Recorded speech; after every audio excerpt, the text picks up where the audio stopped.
Start recording, please. Okay.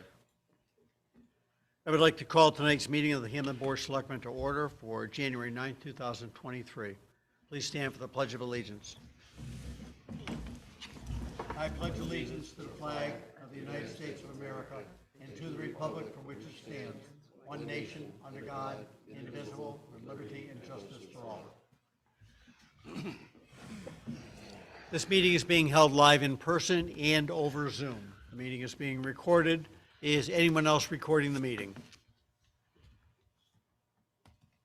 No one's admitting to it? Okay. First order of business, we have a couple of minutes to approve. November 14th and November 28th. Now the 14th, it seemed to be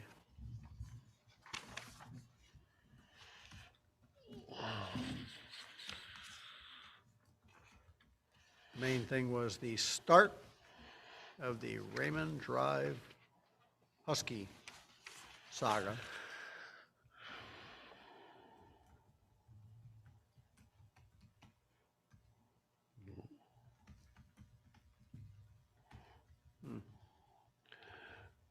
The only thing I note in terms of follow-up, did we do that letter to Rick Green?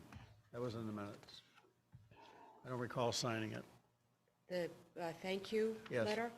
I drafted it some time ago. I don't know whether or not you signed it, but I will find it and make sure that it has, if you haven't. Okay. Note for the record that Dalton from the Times is recording the meeting.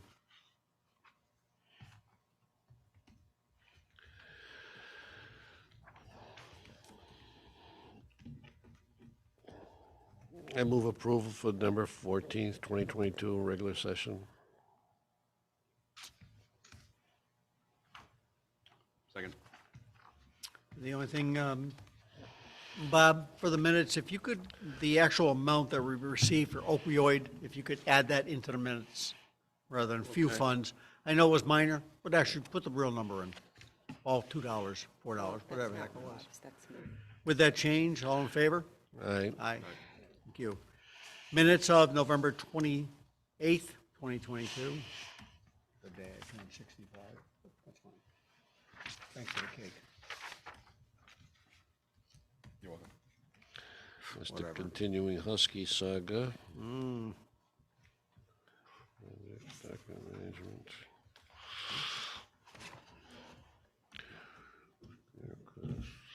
Main Street, back and forth on Main Street. Permits.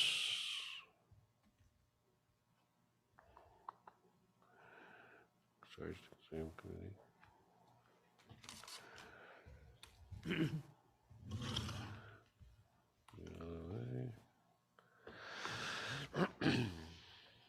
Ice cream permit, that was good. Move approval. Second. All those in favor? Aye. Thank you. All right, that's the minutes. Next on the agenda, we welcome somebody new, and we have newly elected State Senator Jake Oliveira. Bob, can we put him up on the big screen? I think he's there. I see him. Okay, can you switch him to active speaker or pin him? I think you pin, if you pin, he'll be the main screen. Pin. Thank you. Pin. Hello. Hey! Welcome. Can you hear me okay? Yes. Sound good? Oh, terrific. All right. Well, thank you so much. I don't know if you want me to start first, but I'm hoping that this is, one of many conversations that we have. As you might know, that there are 12 communities in this newly configured Hampden, Hampshire, and now Worcester County district, including obviously Hampden and my hometown, if you couldn't guess it, of Ludlow. But there are 10 other communities that are in this district, and you happen to be the first Board of Selectmen or any governmental body that I'm addressing as a state senator. There's actually it's day 5 for me on the job right now, but just wanted to come in, share a little bit about myself, share a little bit about my staff, and also hear from you and your priorities. I've had the opportunity to do a little bit of reading into Hampden, some of your finances, some of your challenges. There was a great article in the Reminder this week that talked about some of the outlook that Bob had presented to the board and to the Reminder about some of the challenges going into 2023. And I just wanted to let all of you know that I'm here to be a partner and to help you. Working with State Representative Brian Nash, who I've known for many years right now. I was actually just with him this afternoon and told him that I was going to be going before the Hampden Board of Selectmen. He said he wanted to wish you all well and a happy new year. And we're happy to partner with the town on anything that you're working on, particularly things that are happening at the state level. But I just wanted to give a little bit of background for those of you who don't know me. I spent a term as a member of the Massachusetts House of Representatives, representing Ludlow, part of Belchertown, part of Springfield, and part of Chicopee from 2021 until just last Wednesday. But prior to that, I am no stranger to local government. I spent 12 years as a member of the Ludlow School Committee and 4 years as a elected rep town meeting member. Unlike in Hampden where it's open, in Ludlow we have representative town meetings. So I spent 4 years there and learned a lot about it. So having spent a significant amount of time in local government, first off, I want to say I feel your pain and the challenges that you're facing, and reading about some of the challenges you're facing, particularly with some of your infrastructure challenges with your town hall, with building out some of your fiber optic, looking at some of your building expansions. I just want to be here as someone that you can rely on to help with anything at the state level, particularly as we look into the budget season that's going to be upon us sooner rather than later. Always know that you can reach out to me. I will leave to each member of the Board of Selectmen my cell phone number. Don't hesitate to call. Don't hesitate to text. Don't hesitate to email. Myself and my staff are here to help. And on that point about staff, I'm so pleased that I am fully staffed as a new member. We have 5 staff people that have joined us. I'm very thrilled that Jennifer Pickering, who was the district director for my predecessor, Senator Lesser, has joined my office in that same role to provide some of that continuity. Jennifer is in the process right now of scheduling office hours in each one of the 12 communities. So you can get some FaceTime with me, so I'm present within the community, and so that residents can come and share their concerns with us. I've also hired a chief of staff who also is someone who's no stranger to local government. He's actually a Holyoke native himself. His name's Devin Sheehan, and he's joining my office as chief of staff and will be my main point of contact for any type of scheduling matters or to get on the agenda. But obviously Jennifer, who understands the community and communities in the district, Jennifer is always here to help or answer any questions. But I try to be as accessible as possible. I put my cell phone number on every piece of mail that I gave out in this campaign, every door knocking piece of mail that I had. I'm fine to share it with all of you. Don't hesitate to call, text, reach out if there is anything that you think that I could help with, or any issue that I'd like to bring to you, that you'd like to bring to my attention. Obviously, the lifeblood of a lot of state support for communities is in the form of Chapter 78. Your partnership with the town of Wilbraham through the Hampden-Wilbraham School District is a major source of funding for the districts to operate your school system. We have fought very hard, and as a school committee member and former president of the School Committee Association, fought very hard to make sure that that we increase and fully fund regional school transportation for a school district like yours that shares it, that was promised by the state to have regional school transportation dollars. That is a major priority of mine. I'm also partnering very closely with the Massachusetts Municipal Association. So the platform that we're running here tonight, that's remote or hybrid function, that we can make some of those provisions permanent, giving those tools for the local boards and making that a reality for the future. I'm actually going to be filing that legislation within the next week or so on the Senate side.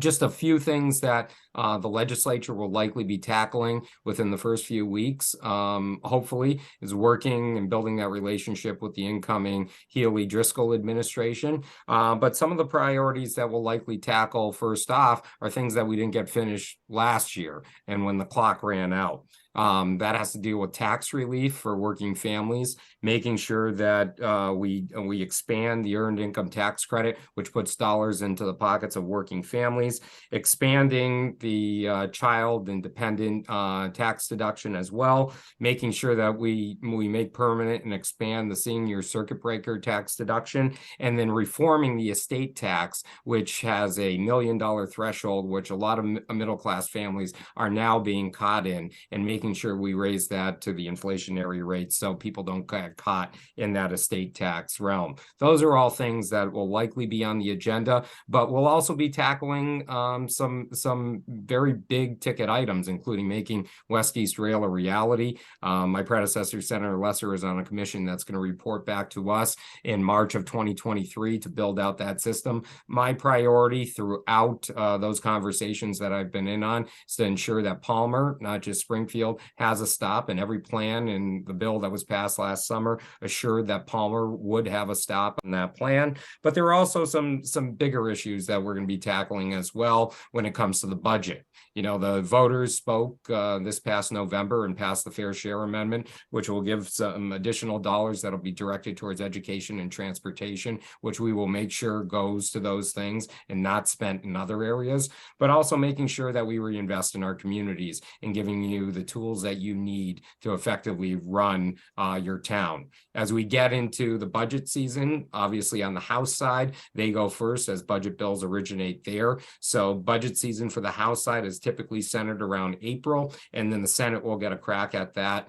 and right after in May. So for budget priorities or things and requests that you might have, we'll start developing our budget letters as legislators probably in the March timeframe, and we are happy to carry the water for any projects that you think might need some state support so we can fight for you on Beacon Hill.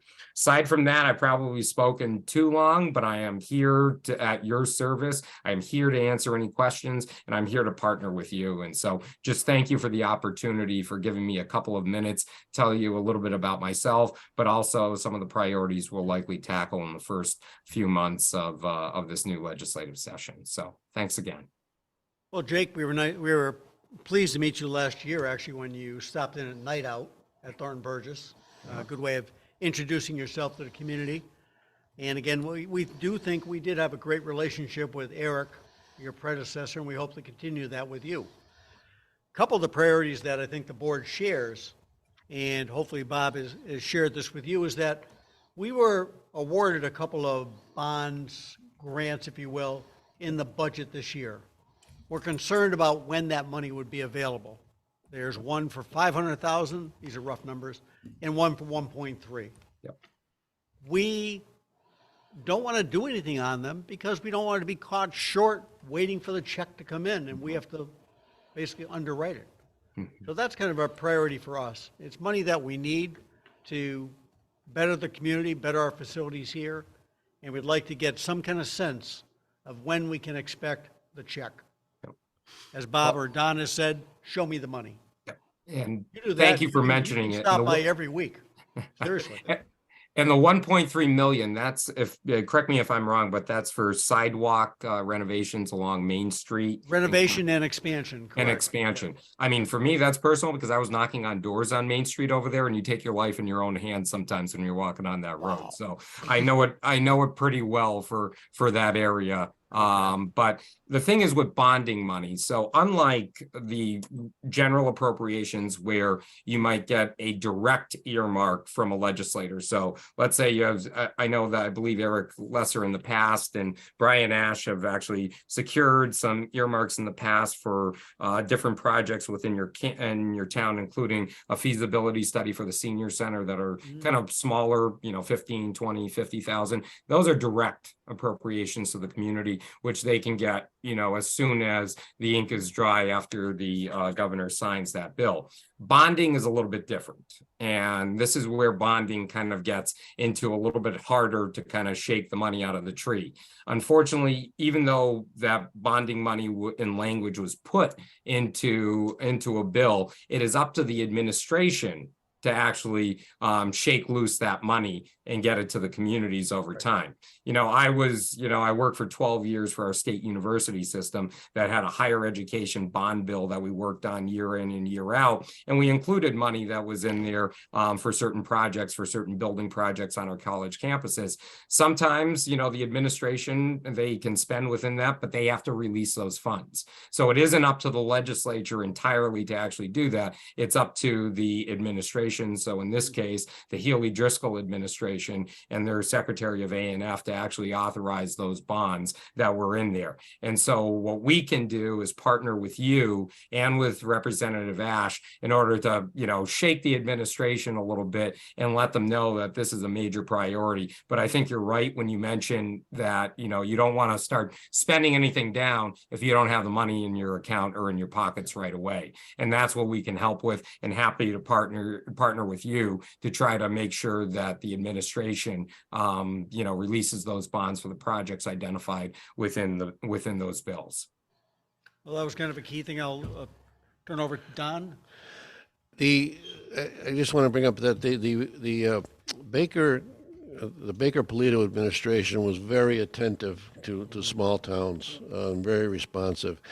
And listening to Governor Healy and Lieutenant Governor Driscoll's speech the other night, they talked a lot about housing and climate change and the MBTA, which sorely needs to be fixed. I used to write it for 25 years, but hasn't changed a bit.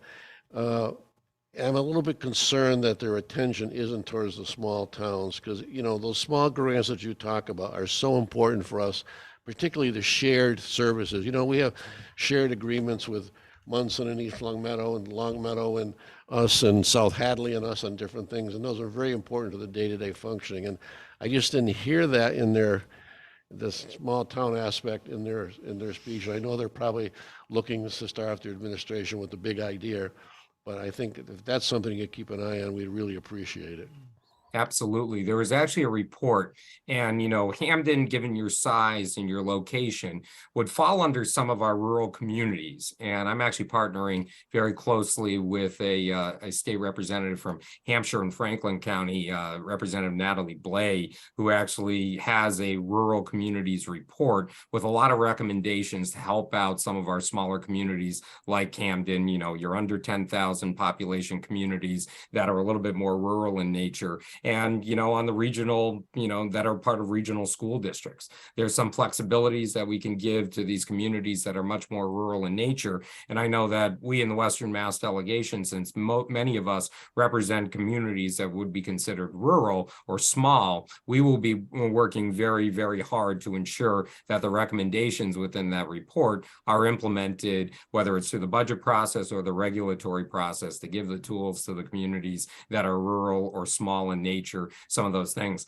I'm also working very closely with Mass Municipal Association on some of their priorities, and I know that they have a focus on smaller communities as well. And so all of that to say is that, despite, what you heard in a speech, and, a lot of times, an inaugural speech sometimes is a much more poetry than prose sometimes, we tend to govern much more in prose. And so a lot of the work that we're going to be doing is working with the administration and being a very squeaky wheel to ensure that our rural and small communities get the resources and the support that they need. But a lot of it is through the context of that report that was established. I know that soon to be former auditor Suzanne Bump had a rural and small communities report as well that made recommendations that kind of formed some of the conversations that we've had as a whole. But we are definitely going to be laser focused on support for our communities, particularly those small communities that might not be getting, the larger share of dollars that your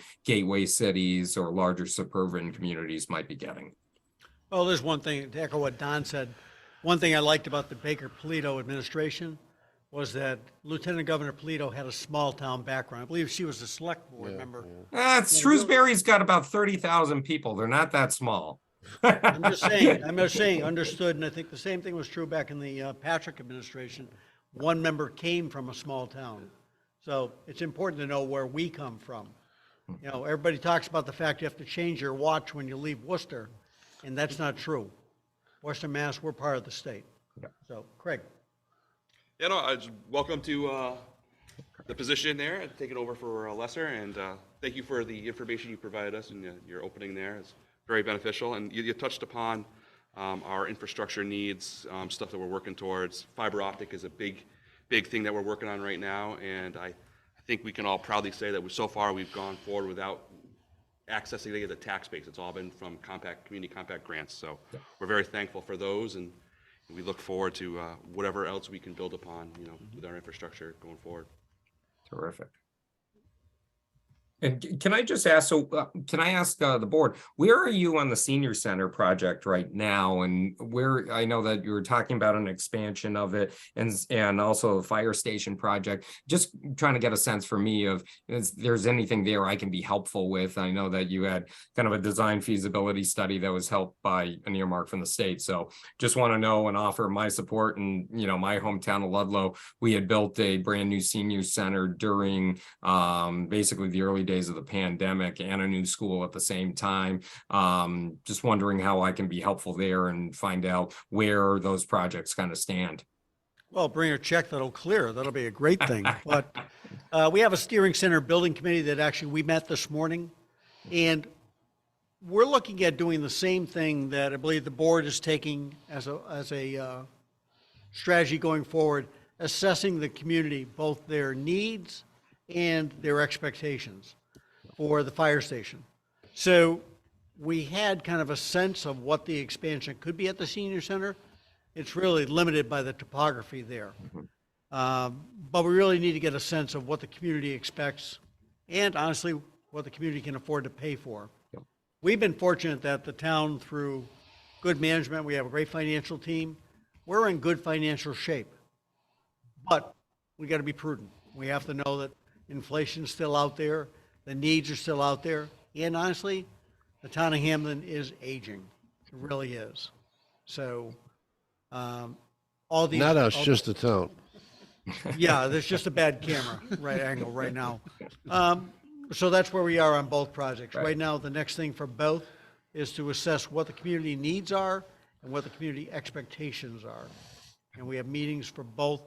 The fire station one is the 17th. 17th, 17. And then we haven't set up a date for the senior center one. Okay. I think that's the two real major and then we have a sense of what to know what happens with this building as well. Great. And that's actually one of the bond proposals, is an upgrade to the window system here. But again, we're awarded, we just don't know when to expect the money. Yep. So we're not running over to Home Depot to order the windows yet. Smart idea. Thank you. That's where we are in those two projects. Terrific. Thank you. Okay. Anything? Good. Thank you. Thank I you. like And- the collection of books behind you there, Tip O'Neill. Nice. Oh yeah, there's quite a collection over here. Obviously, I have a book on Portugal that's back here too, as a proud Portuguese American. But I'm running out of shelf space right now, so that's my personal infrastructure project that I need to work on. So, Nice. All right. Well, Senator, thank you Thank for you. making us number one, and we certainly, our door is always open. We also want to mention that you meant a relationship with Representative Ash, and we think we also have a pretty good relationship with Angelo as well, yeah, because of course we share the Wilbraham, school system, and both of them have been good friends to the town of Hampden. yeah, we work very closely together. The one thing, you mentioned kind of the regional equity and things stopping kind of at Worcester. We get things done here in Western Massachusetts when we speak as one voice. And so my goal is to make sure that we do keep each other all on the same page and that we speak as one voice so we can get resources for our region and provide some of that regional equity. So just thank you for mentioning that. Thank you. Thank you, sir. Thank you. Have a good evening. Have a great evening. Take care, everybody. Bye. All right. Bye-bye. All right, next, Selectmen budget. I do see Scott here. Scott, are you here for the taser thing? I am, and then also the executive session. Okay. You're like a lifer. All right, otherwise I would have jumped it up. Okay, Selectmen budget. So we have here the sheet, one sheet, and the other three sheets are on the OneDrive for the budget. I just really wanted to get a sense of what we saw and really get ahead of what happened in prior years, that we go out and get realistic expectation budget numbers. I think Don and Craig, you'd appreciate that we don't want to do what we did, be a little short on the employee benefits like as before, or even insurance. So hopefully we can get out to Barry, Chubb, et cetera, and get some real quotes on what we have, and also tell them about what we expect to have. We have a new highway truck coming. We have no new cruisers, right? Darn right. We have a new fire truck possibly coming up next fiscal year, if it gets manufactured. So make sure they know. So, oh, by the way, we have to add $2,000 because you have a new vehicle. We told you in February we're going to have that new vehicle. So I did send a message to department heads that are under the selectmen and said that you can have an extension because today was the deadline to submit budgets. You can have an extension. The advisory committee is meeting on the 23rd. And I spoke with a member of the committee today, and she said that they expect to have their guideline for COLA on the 23rd as well. So and also a reminder to do the annual report as well for the department. So I think by the end of the month, we'll have budgets, we'll know what COLAs are going to be like, and that's realistic, because some of these boards meet once a month. They're not going to have a chance to review their budget presentation until that meeting, or their annual report. And of course, with the extra 2 weeks we passed, 3 or 4 years ago, Don, with the meeting now being in mid-May, I think we're going to have adequate time to review everything if we get those budgets by the beginning of February. So, just to get a sense of some of ours, we see, like things like, I'm concerned in the budgets that we control electricity, street lighting, townhouse and senior center, et cetera, utilities. Really a good hard look at that. Maybe even, you go back in the day, Don, there was an insurance subcommittee, there was actually utility subcommittee the selectmen formed. Really? People with experience, if you remember the insurance was Hank Hamner, Lou Borbo, those kind of guys. So I think getting a sense of where we can expect electric prices and gas prices to go would be crucial to setting our utility numbers for next fiscal year. I personally am seeing a huge bump in my electric bill at home. You? Tripled. Right. Everybody is. Tripled. And I know that they're good at requesting, a 40% hike, and then being satisfied with the 20% hike when they only wanted 15, of course. Thank you, Don. Don, having served in state government, I won't say he's responsible, but he's familiar with it. There's a couple things here that I think we should watch out too. Water Commission testing and operations. 4. Page 4. Yep. We're meeting next week, but I'm thinking testing might need to get bumped because of the expansion in the district and the frequency of tests. And didn't I also see back on page 2, Craig, I think we need to be concerned on the transfer station testing that there were a couple, That's even going to though be going up too. we've been overly funded, but aren't there a couple new tests coming along they're asking the about? state's going to require PFAS testing too on the So we need to landfill, so. get a hard quote on that before, we pass it. We're only spending half of it, but you never know what PFAS will cost you.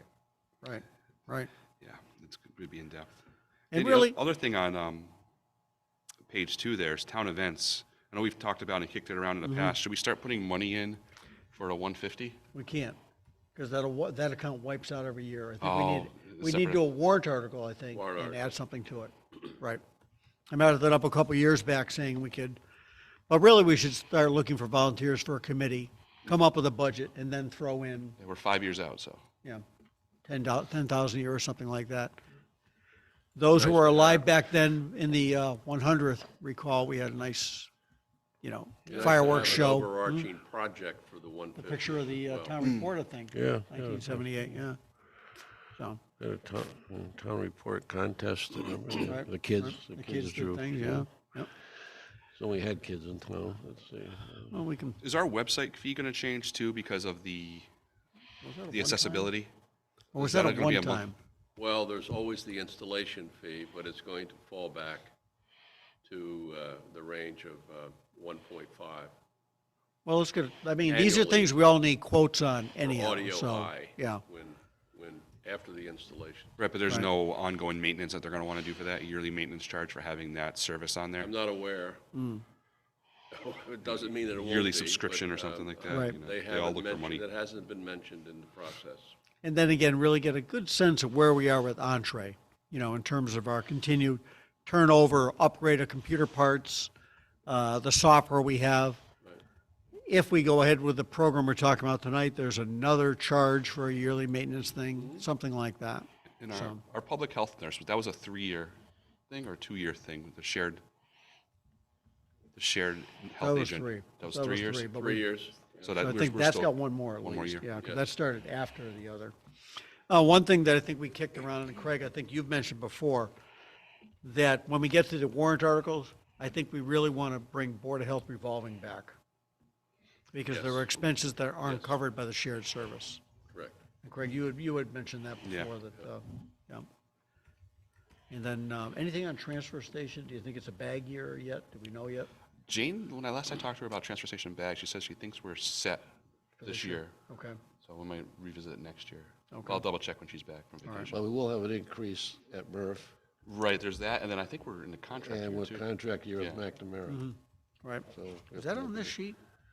That's this year as well. No, I'm looking for, is that on one of these pages? I don't think it is, actually.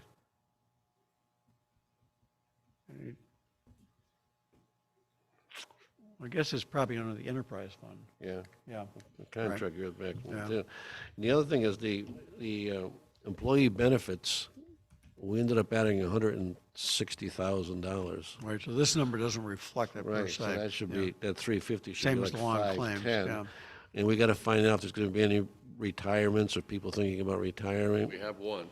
And then also we have, Oh, no, in next fiscal year, Oh, the Next next fiscal year, year. yes. yeah. and then also, we're going to increase by, we're going to pick up 75, 25 now, it's Correct. another thing. Right. And then, so the treasurer's got to figure out that. Right. Plus whatever the Scandic Valley adds on. How bad do you think retirement's going up? It's still gonna be the normal 9% or more? I think about probably 9%. Yeah. I don't think we've added a lot of personnel, so that part at least Yeah, that'll should be stay done, flat. right. Not personnel. It's personnel plus salaries. So, Right, but I don't think we've added Right. any. We had, you know, we picked up, but I think last year's been fairly flat in terms of Flat. new people. Yeah. Right, yeah. And then we added 60,000 to long claims. So we don't know how that's going to continue. Right, So that's got to be changed.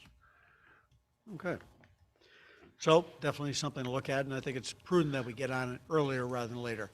Really, it's will- actually, it's tasking the office to go out and get some quotes and get the numbers back, chase them. and so like in previous years, before town meeting, I will start running a list of articles at the bottom of the agenda. So as we come up with new articles, we'll add them to the list. For example, the 150th, if we want to put aside, if we want to have a cumulative Right, we need to, amount, we need to we fund have it, to do yeah. it through a warrant article. Right. The other thing, and I've talked to planning, and I'll see them Wednesday night at our meeting, been a couple things, you know, we talked about where we stand with Kibbe Lane. Are they gonna be able to work it out with the developer, or should the town, in my opinion, just do a taking? We have a bond amount, it doesn't need a lot to finish the road, and the people there, to be honest, I signed the plan for that subdivision when I was on the planning board 20 years ago. And it's time, it's a town road. And whatever it takes at this point, you know, people, we have, what, 9 homes down there, Don? Yeah, it's- Something like that. They deserve a town road. So I'll work with planning to see if we can get that on the article. They're also looking at, I think, upgrades to the sign bylaw, possibly, I want to call, whatever you want to call it, accessory building / in-law apartment, which has been a hot button thing, but I will tell you, it's important. There are towns that make it work, and I think it can be worked out in Hampden. And I think we all know somebody in town who has a mother-in-law living with them. And we haven't really pushed it too hard. I mean, if you're suffering enough with your mother-in-law living with you, you don't need the town jumping in, right, Don? I've avoided it for years. I keep saying there's no bylaw. We can't put another edition on. But we can reach out. So you say that's somebody that they're working on right now? Is that being? They're kicked around? kicking it around Planning now. board? I've suggested, if you look at, actually, Wilbraham has a good way they do it. They do it with an annual special permit. So if you don't abide by it, you don't get renewed. Oh, I see, yeah. Great. It's self-policing at that point. So things like that, I think, are, something that you kick around the tickle list of what's up there. Those are ones that hopefully will come forward. All right. Let's see, the public hearing is going to be pushed to, do we have a date rescheduled, 23rd? 23rd. And that gives us enough advertising time? It does. Okay, Yep. all right. Town clerk is rescheduling. Yes, All right, do we want to do the presentation? Are they on? I got the tasers. Well, I figured Scott's hanging around Oh, anyhow, okay. yeah. Yes, Bruce Cadman, I believe. We arranged for 6:30. Okay. Not bad. 16. Yes, hi. There he is. Hi. Thank you. We appreciate the opportunity to be with you tonight.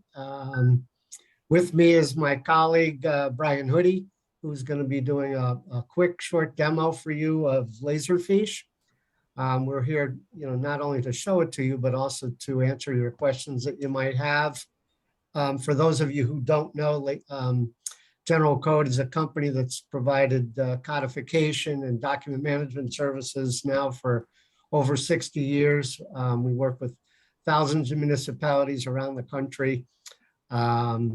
In Massachusetts alone, we work with over 100 communities who use our codification services. And now we're working with about 50 communities, a little bit over 50 communities now, on projects similar to the one that you're considering, managing information digitally, which became even more of a need through the pandemic and since then. The concept is that, managing information digitally will make information available to the public easier for you to do. It'll promote transparency. It'll improve client care. And the software that you're going to see tonight is called Laserfish. It's actually developed by a company called CompuLink. They're out of Long Beach, California. It has been installed in about 36,000 organizations around the world. Local government is one of their most prolific vertical markets. We are a reseller of that software and have been for over 20 years. We're actually within the top 10 of resellers of Laserfish in the government marketplace. So we wanted to show you this. We want to answer your questions. Many communities in your area as well, Longmeadow, East Longmeadow, I heard those mentioned earlier tonight. Our clients, Agawam is a client, and several of them now with the newer version, the cloud version, are moving in this direction as well, including a couple of larger municipalities, Watertown, Woburn, actually the town of Andover, Brewster on the Cape, Orleans on the Cape. So this newer version of the software provides obviously the Laserfish backend, but also a very inexpensive way from an IT infrastructure component of the project. Proposal that we prepared and sent to Mr. Marco for his review and your review is called an enterprise version. Laserfish has really worked over the last couple of years in developing a kind of a package approach for smaller governments, of which you fit under 10,000 population.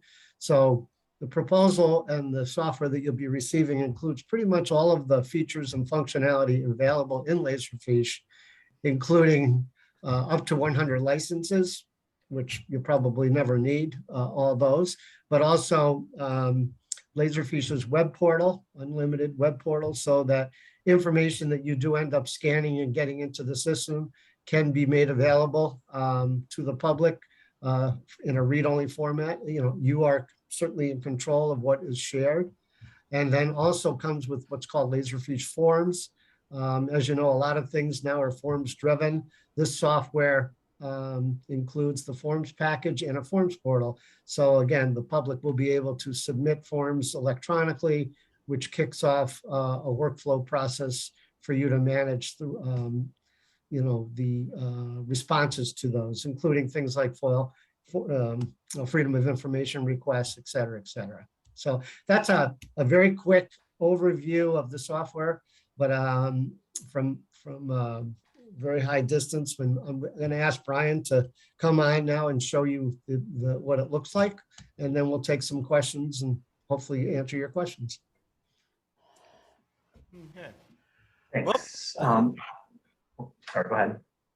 Well, I was hoping that, is there a way that, I mean, do you have a video of somebody using the software or the product? I want to get a sense of what physical space we're going to need for this. That's It's a concern.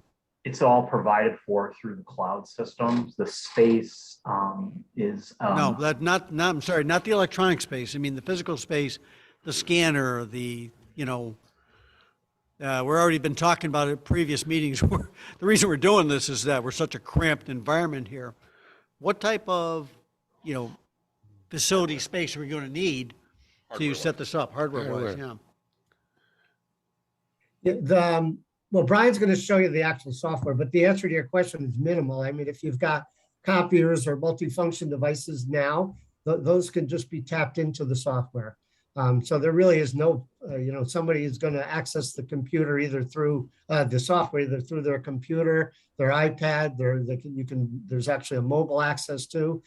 So there really isn't any need for any increased space. My assumption is that you have either some desktop scanners, but if not, you can use a multifunction device, your scanner copier that probably exists already. So the way it sounds, you guys provide the software and we would provide the scanners and the hardware, and you're providing the web portals and the cloud storage for Right. whatever, Yep. for Yeah, whatever that's it. documents we scan. Yeah, that's true. And a lot of municipalities actually have embarked on scanning projects. So a lot of the scanning work can be done, it all can be done internally, but some of it can be outsourced as well if you decide to go in that direction. So it better not be a flatbed. You're expecting we all have ADF because you're not expecting somebody to go, ping, ping, ping, yeah. Be there Yeah. like for 2 years. Well, one of the big thing, the big decision making, the toughest part of this probably is just getting people to, and it's less difficult now since we all do so much digitally, but getting people to think digitally and not go back to the routines that they had. A lot of information you get, even now you get it in paper, you can get it digitally if you ask for it. So it's just a whole different way of managing information. It's just moving from managing paper to managing digital information. I don't think you'll ever get rid of all the paper. No one has. But it's just a new, it's kind of a new way of thinking. And we've had great success with this software. And what's nice about it is you can start in one department and add it to the others as you move, as people embrace it.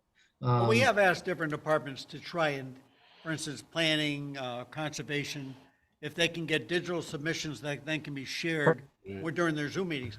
But we've Yeah. also heard from the town treasurer, et cetera, that just because of legal requirements, they need physical copies extending back, is it 7 years? Don, 7 or- years, yeah. 7 years, I mean. Yeah. You'll never, just as you said, you'll never never- completely get rid of paper, right? No, but from a records management perspective, what we find in local government in our experience is that you need to follow the state mandated retention schedule. So that's, on you. There are tools within Laserfiche to help you with that. There's a records management component to it.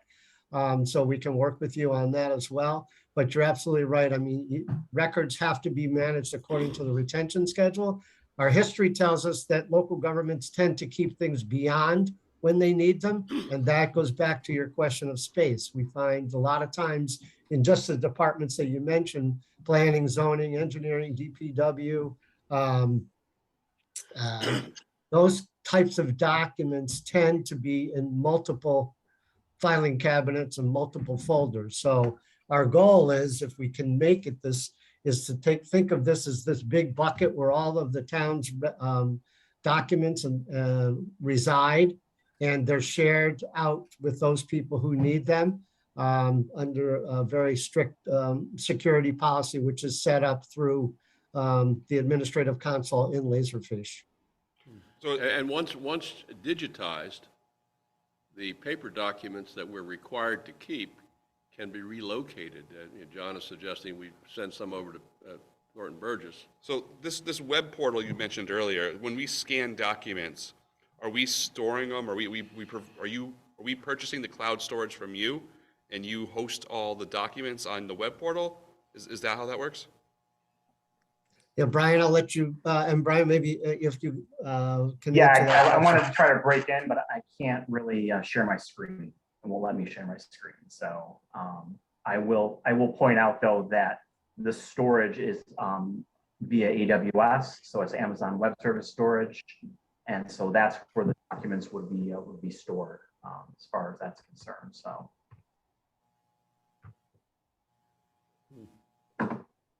So nothing is stored with you guys then? It's just you're providing us the software? Is that what it is? Correct. And how long have you guys been in business? General Code has been in business for since 1961. And I've been with the company 41 years, Brian over 20. So if it's a software we invest in, it's going to stick around for a while. Yeah, well, and again, we are too. But also Laserfish itself is a major corporation, international corporation, and the research and development they're doing on a regular basis, continues. So as I said, when we first started selling this product over 20 years ago, it was very much a search and retrieval tool, and that was it. We worked in a lot of clerks' offices with minutes, vital records, legislation, those agendas, that kind of thing. And we still do that. And at its core, Laserfish remains an incredible tool to find information quickly.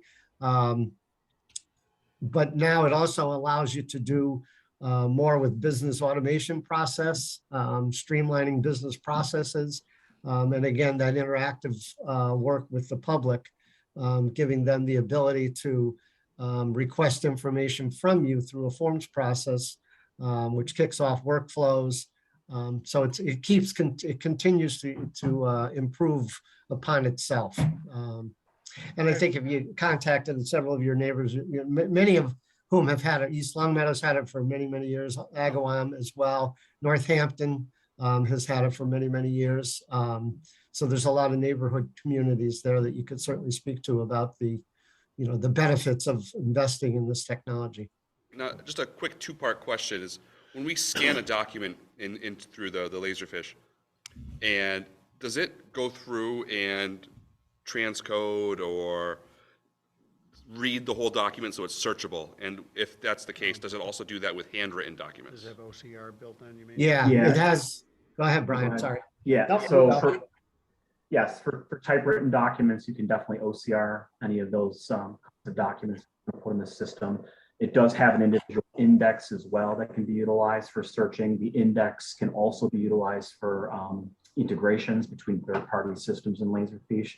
There also is handwriting recognition in the cloud version at this point in time too. So it could transcribe a handwritten document? but not 100%. I'm not going to tell you it's 100%. Right. Depends on Yeah, how sure. bad the image is. Yeah, no. Right. It's very surprising what it can do at this point in time. Who does? Do they teach Cursive anymore? Yeah. All right, Yeah, Brian, the go other ahead. thing I would mention, if you have time to take a look, several of the municipalities in Massachusetts are using the public portal to share historical records. The city of Salem is one that's got records back into the 1600s that are stored in Laserfish's portal program. Just the witches though, right? Not That's That's not the document. yeah. But it is pretty cool. And what it does, it really cuts down on traffic internally. You know, a lot of things can be, you know, as soon as you can get things out there, and you want to share those things, but it really does. It's a nice tool for you to let people know that they can access information without coming to town hall or knocking on your door. So So, we were kicking over the quote you gave us and trying to really make heads and tails of it. sure. So cutting down to nuts and bolts here, is it based on the number of users that are accessing first off, you're scanning and then you're hosting? Is there a cost for the scanning part? Is there a cost per user? Basically, the user is a person who inputs and seeks, if you will, or searches. Yeah, okay, good questions. The version of the software that you have is not, you have 100 licenses. So a municipality of your size would probably never, ever get to need 100 licenses. So, and it includes all of the other functionality that's listed on page 3 of your proposal. So it's pretty much fully complete. We are not doing any scanning. We will teach you how to scan, but our project here does not include any scanning of records. We have scanned records in many municipalities. We're scanning several million now in the town of Barnstable and in Hyannis. We've been approved for, we've done several other major backfile scanning projects, but this proposal does not include any of the scanning work. We can certainly survey your records. We have a business partner that we work with that scans records for us in other municipalities, and then we do the processing and uploading. But this proposal is strictly the software and your ability to start to use the software to manage your records. What I do tell people is it's often, there are lots of records you already have electronically or digitally, and typically we find them in every department on their own computers or a shared drive somewhere. And all of those records can be moved digitally into the Laserfish repository once we get it set up. And then we teach you as part of this thing, how to scan records and how to index those records and how to move those records directly into Laserfish. And those things that you're receiving electronically, how to move those directly into Laserfish. So pretty quickly, whether you do scanning or not, you're going to have a nice repository of information. And then it's our hope that you would continue to encourage people to work with the Laserfish. So you will be able to provide this to every municipal official and department head with the number of licenses that you have. Okay, I've got a couple of different quotes here. And I'm wondering if it's the one that basically looks like it's 14,000 for installation in first year and then says 5,000 a year after that. Yeah, so that's the one that we sent. That's the cloud solution. That's the one I've been speaking about. I thought Okay. that was the one that you were All right. interested Okay. in. There is an on-premise solution as well. So the first year costs are higher because we have 2 days of on-site training for you, and we have 2 additional days of what's called a forms training. So those are the additional costs, and $300 for project management. But the additional costs, in addition to the software, really are the cost for the training. And your That's a sense one- is, your sense based on the size of our community is that storage, which I assume is built into the 5,000, is more than adequate for the size that, the town we have. Yeah, Brian, I'll let you address that, but yes. Yeah. So each user account that you create automatically gets 100 gigabytes worth of storage space. And so they'll easily, and it's also pooled storage. So if you have one user who doesn't utilize all their storage, you can actually pull from their storage as well. So yeah, you're gonna have plenty of room with that system, because you can just create another user account. Even if you don't even use that user account, that be added to the pool of storage that you can use. So I'm sorry, you said 100 gig? 100 gig per user, correct. Per user. Correct. Per user. I've got 4 terabytes on my computer at work and it's 80% full. And that's just work stuff. There's 100 gig per user doesn't seem like a lot. There And would be a general especially with, cloud because we're. with scanned documents, plans, stuff like that, it's just images. Or you're really translating every image. We are converting the image to into an image archive format. So it's I going to be, understand, but then you have offices like planning, conservation that have large plans that, building department, that are not going to be translatable. They're actually saved as a large image. they'll also be converted High to, res too. they'll also be converted to a TIFF file. We've trust me, we've done this for many years. So Okay. the 48 map is not going to be that large once it's been converted to an imaged format or an archive format in Laserfiche. And you can choose too. You can keep them color, of course. You can also do grayscale. You can also do white. So the multitude of documents that go into government is going to be black and white, 8.5 by 11 legal. I understand planning, zoning, health, all those are all over the map. You've got maps, you've got index cards, you've got all sorts of different kinds of files. But yeah, I haven't seen in a smaller town environment where you're going to be using that kind of. I don't think you're going to use that kind of storage. You can also get extra storage if you say, okay, you're completely wrong. We are using all the storage, and now we need more storage. It's not like you can't get more storage. Ways to get more storage. I believe it's actually in this. There's a little blurb under the storage section on page 4 of the proposal that says it's like $30 per 10 gigabytes annually as far as additional concerns. So. Okay. I think the other important point Brian mentioned was that it's shareable. So if one person, you can use you have 100 times 100. Okay. So if I have a department that's using minimal, they can, so to speak, gift 50 Exactly. gig over to another. Okay. All right. Yeah, we do a lot of building, planning, zoning departments. Some of them actually are putting the things out on the web as well, on the portal. But we've done a lot of backfile scanning in Framingham. As I mentioned, we're in the throes of finishing up a massive project in Barnstable. Salem has been working with us for several years on scanning projects, all of their building, planning, zoning, conservation records, same with Mashpee. So we're very familiar with those areas because they do tend to be very paper intensive. And what they've found and we found working with them is that by getting those records digitally, they streamline their business processes tremendously. I do like hearing about the local, pardon me, you mentioned East Long Meadow, I think Yeah. Northampton. Yep. Did you say Ludlow also, or? No, Ludlow has not been, not certainly several years ago, I do know I was contacted by the IT director there, but no, Agawam I mentioned. Longmeadow just signed an agreement within the last month or two. East Longmeadow's been a customer for a while.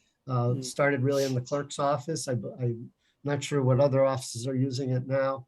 Northampton has been using it for many years.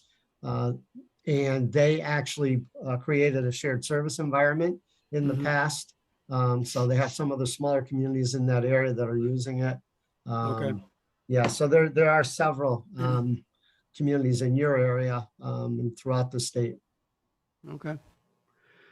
What, if we decide to go your way, Yeah. what type of heads up do you need? I mean, is it something we schedule months out or?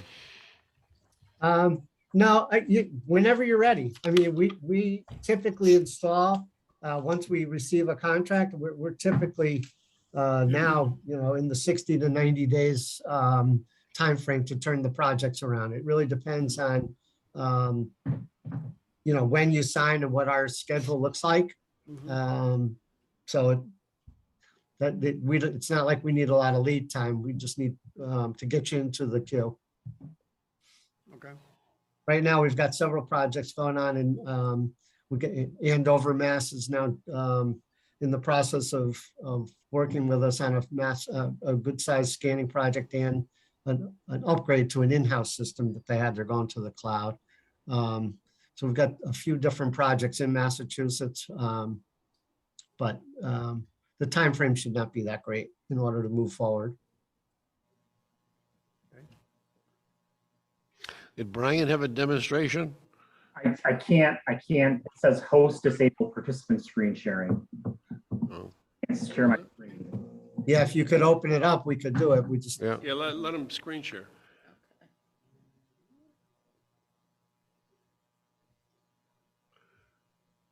You may have to make him a co-host.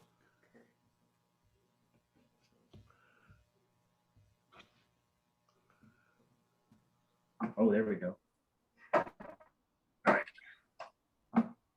Okay. Okay, so I'm gonna take you through the feature real quick. I'm gonna log in. You can log in through any base internet browser. So we'll work pretty much through Chrome, Firefox, Edge, Safari. So it's pretty much available anywhere you want it to be. It'll work on tablets, it'll work on phones, it'll work on your desktop. It is a folder-based system. So it's very easy for people to understand the basics behind Laserfish and browse the folder structure. As Bruce mentioned previously, we've been doing this for a long time. So we have ideas about how to set up folder structures. And the reason we set up folder structures a specific way is because of the search in Laserfish, and also because we do push this information to the general public. And so if I'm the general public, I might not be able to do the fancy searches, but I can browse a folder structure and I can get to data that way too. So once you go ahead and create the folder structures, then we put the documents in, again, a logical format, naming convention, et cetera, et cetera. We have suggestions on how to do that. And it can really hold, again, as I mentioned earlier, any kind of data. So obviously we can do minutes and stuff like that. We can do maps, we can do project pictures. It does not make a difference what you want to put in, old records, new records, et cetera, et cetera. It does have some abilities for annotations, such as redacting out portions of an image. So that does not allow access to underlying data. So if you wanted to push out most of the data to a constituent or most of the data to internal staff, you could redact out specific portions of an image or words within an image, which does not allow somebody to search that. Our goal is to keep one copy. So I have rights to see through the redaction, but if that person didn't have rights to see through the redaction, they would see what you see over on the left-hand side, which is that thumbnail right there, which is a black box. So we can't make any searches. It also does have a lot of different annotations as far as being able to draw shapes, leave notes, et cetera, et cetera. They're not, and Bruce mentioned this a couple of times, they're not for records management purposes making any underlying changes to the documents. So there is a built-in records management piece as well. I was just there a second ago. If you wanted to utilize records management, you could. You can put or plug in the state retention schedules, or you can create your own retention schedules if you want. It allows you to put a filing date in, a cutoff instruction, as well as a retention schedule. Laserfish does not automatically destroy anything.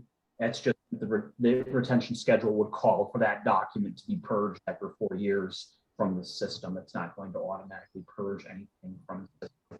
It also does, for records management purposes, have the ability to use legal holds and stuff like that, so records don't inadvertently get purged from the system, even if they've met the retention schedule. So there is a lot of metadata that's also associated with these documents. There's individual indexes, and I'm going to show you really quick later on how that does tie into stuff. There's also the ability to link to the other documents within the system.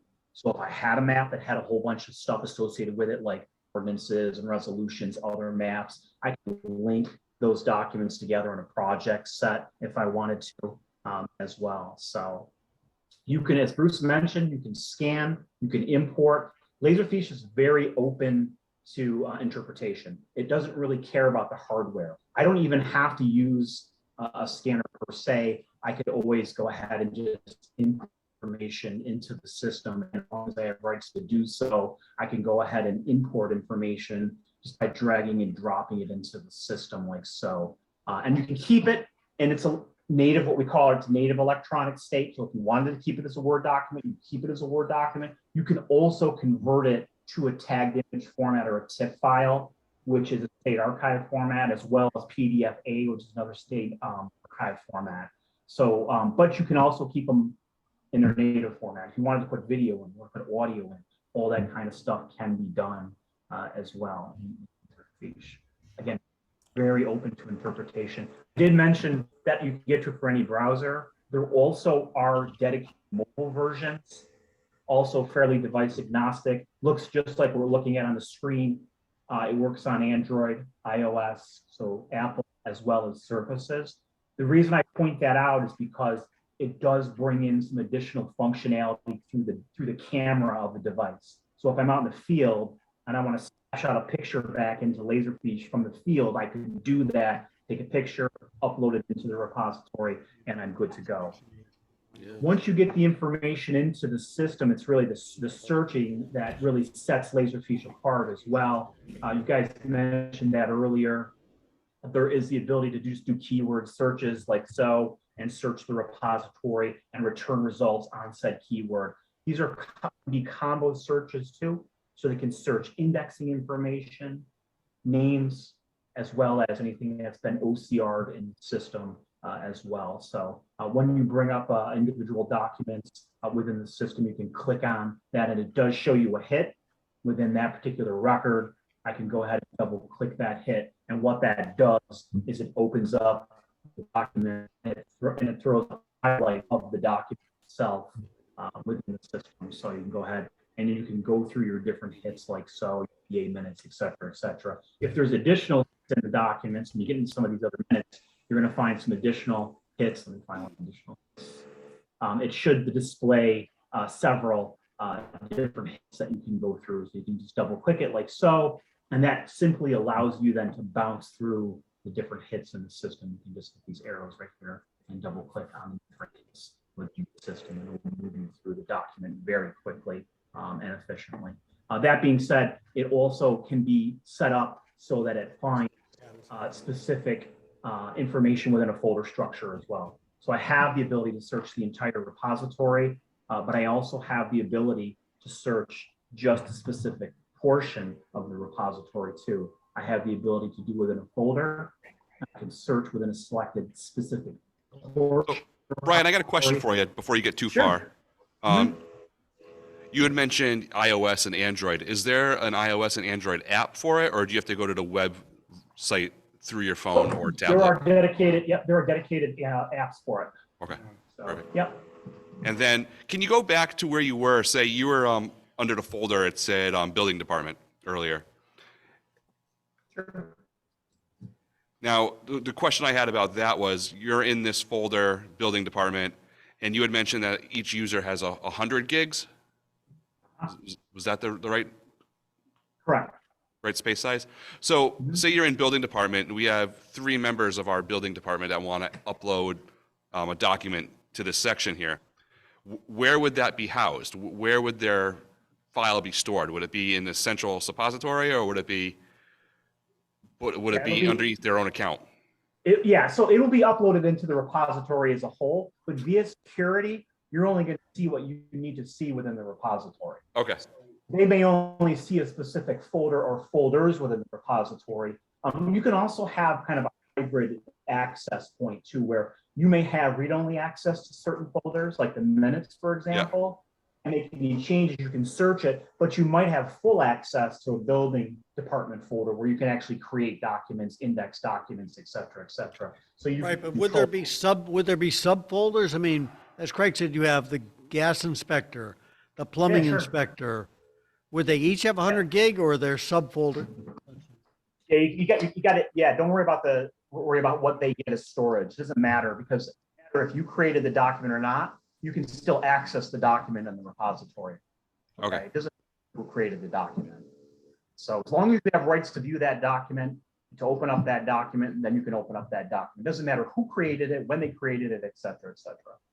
So. And then the other question I had is, if say you have a Word document in there, can it be edited and saved within that storage that's a good location, or question. does it have to be Yes. downloaded and re-uploaded? You can open it in Microsoft Office does have an integration directly with Laserfiche. You can open up directly in the cloud system if you want to. You can Okay. also version the document as well. So you can actually track versions of the Word document as well. If you go in here, you can see the different versions that I created with this Word document. People do use it for department heads, for example. they'll be sent a specific policy. And instead of having to try to collect 13 different versions from 13 different department heads, I have people editing it and versioning it within Laserfiche, doing their edits. So you can open it up directly within Laserfiche. You can also open it outside. There's different ways you can do it. If you want to open it up outside, you can open it up outside too. Yeah, okay. I had mentioned to Bruce that we have a tight schedule for tonight, so. Okay. Great, so I'm going to, I think, does the board have any more questions about this, or? No, sir. No, I think good presentation. If you don't mind, I work in East Long Meadow. I may stop down to their town hall and just see how easy it is to a live view of it, of course. Sure. Right by the Starbucks, either you guys can stop. Are you paying? Could be. No. Yeah, you've got, Could be there. well, So, we appreciate the opportunity. Feel free to contact anybody that I mentioned. Everybody uses it a little bit differently, and everybody's some are into it a little bit more than others. But the tool set that you have, if everybody grasps on, it's a pretty powerful instrument. So, great. thank you, everybody. Great. Happy New Year. We look forward to continued New Year. Thank you both. All discussions. right, thank you Thanks both. a lot. Take care. Bye now. Bye-bye. Okay, so the last quick thing on our agenda is Hampden is giving away some used equipment to North Brookfield. Chief, you want to tell us about it? Pop that, push that on.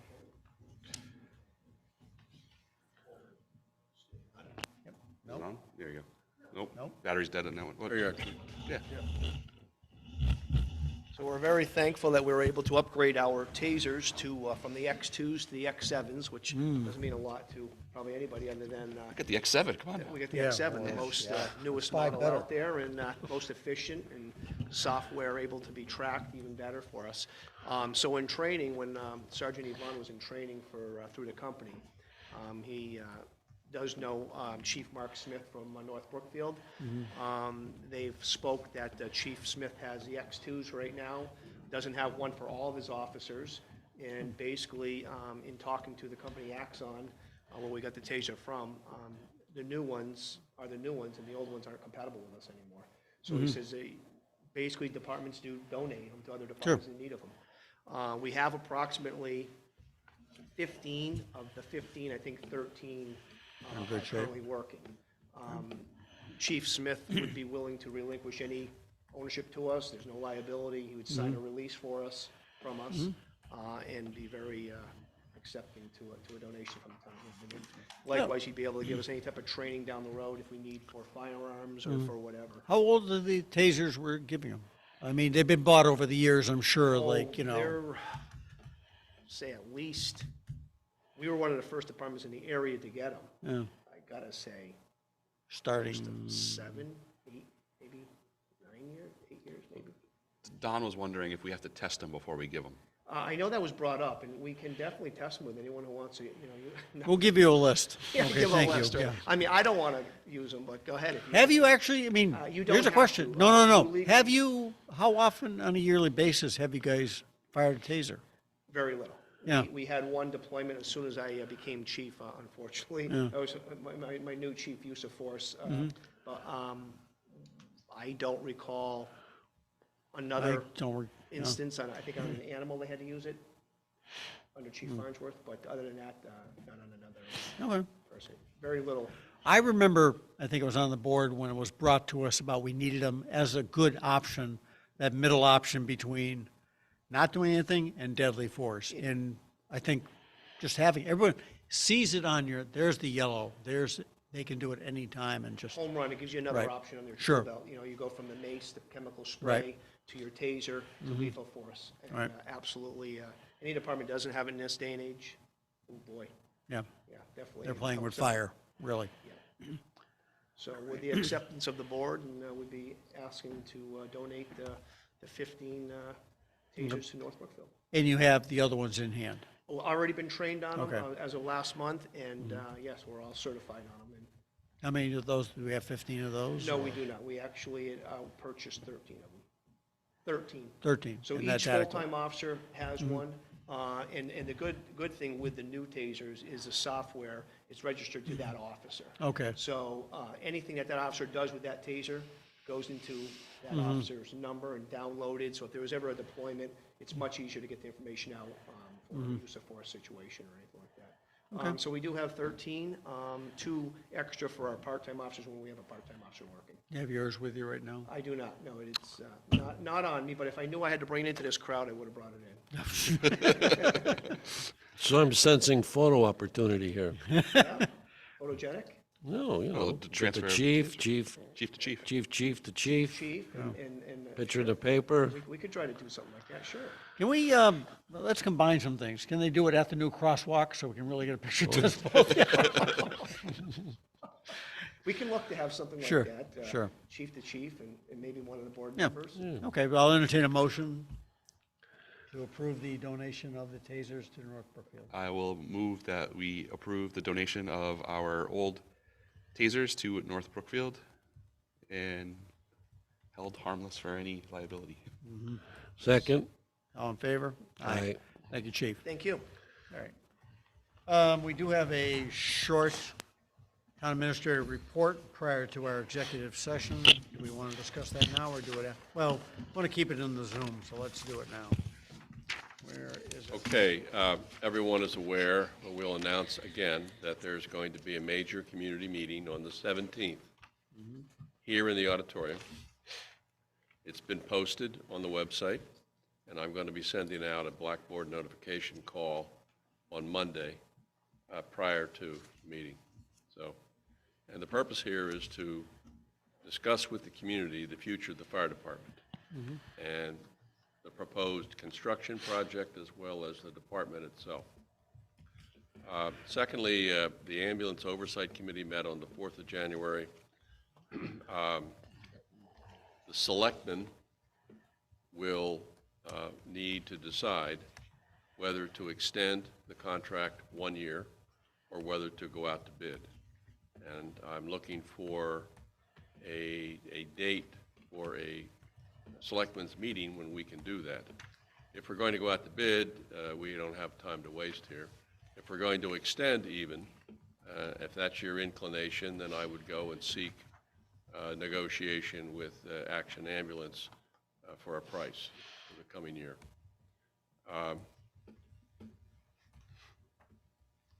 Also, would the Selectmen want a recommendation from the Ambulance Oversight Committee? I think we'd like him in our conversation. Okay. Right. Okay, also, Ty and Bond is ready to present floor plans. I can line them up for a Selectmen's meeting. I have also lined them up for the next department heads meeting so that people in the various offices here can see what is being proposed, at least on a preliminary basis, and make comments. Are they doing anything other than floor plans? What about the rest of the study? Wouldn't that become with all as one? My understanding is that they've done the floor plans first. Yeah. And I think what they want to do is say, this is what we think should be the configuration of town hall for departments. And if you don't like it, if you want it changed, I think that's what they're looking for. So I think it's important for the various departments to be able to see it and weigh make in. comments as well as the Board of Selectmen. If we want, all right, does the board want to post for the 18th at 10 o'clock so we can question them?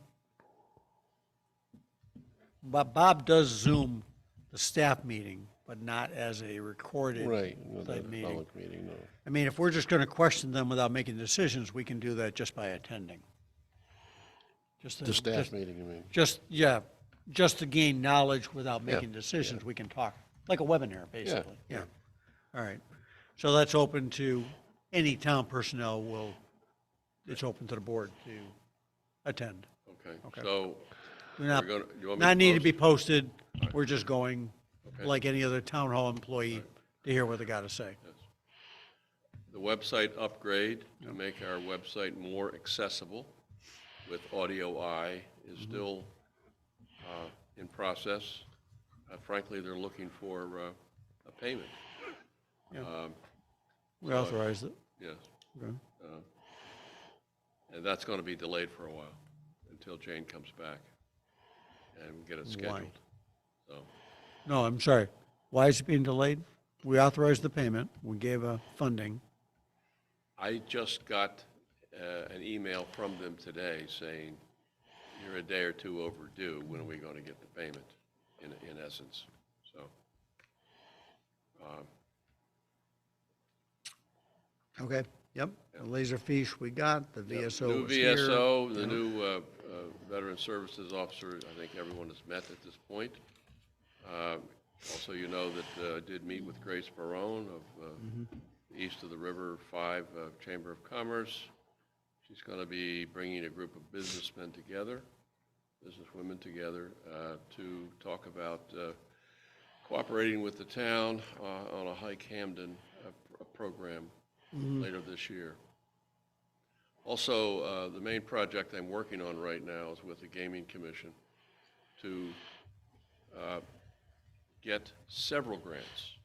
You're not limited to one grant. So I'm going to get a grant for the police department to assist and finance with the bridge program, to pay for the bridge program. And we're going to do what we discussed earlier and get funding for the sidewalk, for the continuation of the sidewalk. They said, fine. So, What about the traffic study? which, When we had one of the residents in here, For Allen Street. Allen Street, we talked about doing a traffic study in that area to see. oh, okay, And we'd all agreed that we should probably, Right, throw that in as well. okay. And that is the report. Thank you. Committee reports, as I said, I know planning is meeting. COA is meeting tomorrow as well. Building Study Committee met this morning, looking at doing a community outreach, much like we're doing for Fire Station Committee. Nothing. Well spoken. Conservation hasn't met, so. Right, what was it, Parks and Recs tomorrow, and then Water Commission next week. okay. Is there any other matter to come before the board in open session? Not seeing any. I will entertain a motion to go into executive session, closing our Zoom portion, and for various executive session meetings without a return to open session. Now, let me just ask, will we need to make a motion for each executive session, or can we do that when we're in the executive session? Executive session. Okay. Continue. Well, I'll entertain a motion, go into the first executive session, and then we can make the other motions as we leave them. The first one is going to be for the purpose of, let's just,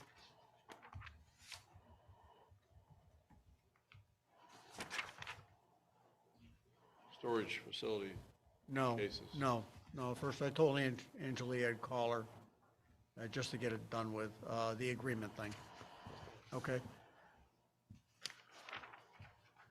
So we're gonna go into further executive session after this executive session? Yeah, we'll have the three that are posted. All right, I don't understand why we need an executive session for the self-storage. Well, it's for litigation in general, and then. Well, that'll give the board everything general- is public record already.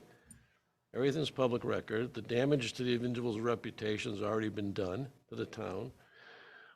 Chairman Matthews' self-serving, less than accurate statement presented to the court is public record. Attorney Pill's comments are all public record. The judge's comments are public record. Mr. Garvey's baseless court complaint alleging those who voted against the special permit is all public record. Mr. Garvey's amended complaint that asked the judge to do away with all conditions is public record, is it not? It's all on the court. All court filings from both sides are public record. All planning board meetings, discussions, and decisions on the matter are public record. The only thing that's not been made public record is the truth about what Mr. Matthews wrote and what Mr. Garvey said in his complaint. So I don't know why we have to go into executive session. There's nothing that's not public record. So I think like a discussion of, as you said, Don, that and how it may affect our litigation, and if the board wishes to make a response to it, we can do that in executive session. Then, as I said to Bob, and I thought he shared with both of you, was that if the board decides in that executive session we want to speak on the public about that, we'll do it at the next meeting. I think we have an obligation to speak to the Great. public on it. Great. So if we decide that in our thing, we'll do that next week. So I just want to make it for the record, when we go into executive session for this, I'm voting no to go into executive session on that. Okay? And I'm going to I want my comments entered into I'll give you a copy of that to enter it into the record. Okay. So can I have a motion to Because go? I have to say again, we cannot allow misinformation to be out there about something.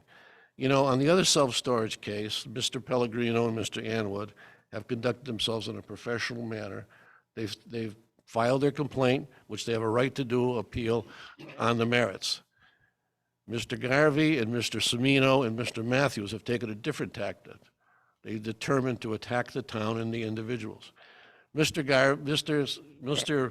Pill said in the paper, one of the most vigorous opponents is not even on the planning board. What the hell is that supposed to mean? People don't have a right to object?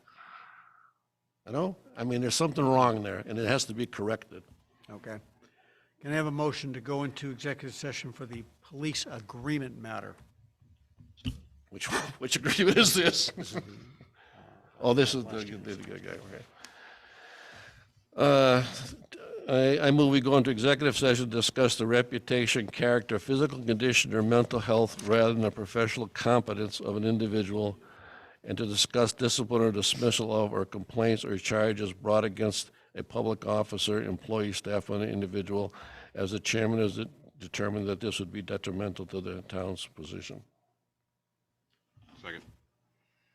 All those in favor going into executive session to discuss what we have labeled police agreement, enter by name. Craig Rivest, aye. Don Tom Davenport, aye. Flynn, aye. That will close the public portion of our selectmen's meeting. We will record other motions to go into executive